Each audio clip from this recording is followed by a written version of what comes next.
ரொம்ப ரொம்ப ஒரு ரிஃப்ரெஷிங்காக முக்கியமான ஒரு ஸ்டாண்ட் பாயிண்ட், ஒரு பாயிண்ட் ஆஃப் வியூவாக நான் கருதுறேன். ஸோ இப்போ இருக்கிற யங்ஸ்டர்ஸ், நீங்களாம் எங்களை மாதிரி தியேட்டரில் போய் இந்தியன் 1 பார்க்கல இல்லையா? ஸோ அது ஒரு செகண்டுக்கு மறந்துடுங்க.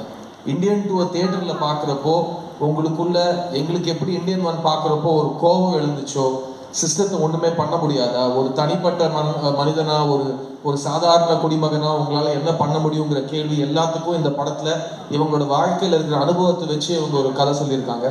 அண்ட் அது நான் ரொம்ப இன்ஸ்பைரிங்காக, ஆஸ் அன் ஆக்டர் எனக்கு ரொம்ப இன்ஸ்பைரிங்காக இருந்துச்சு.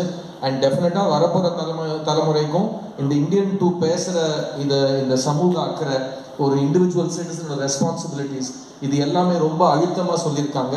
So please come to the theatre on July 12th for these two legends, but also to see a new cinema and to see இது வரைக்கும் நீங்கள் பார்க்காத, இப்போ எல்லாரும் ஊழல் பற்றி நிறைய படம் எடுத்துட்டோம்னு சொல்கிறாங்க, பட் ஊழலை பற்றி இந்த அளவுக்கு 0 டாலரன்ஸோடு எடுக்கப்பட்ட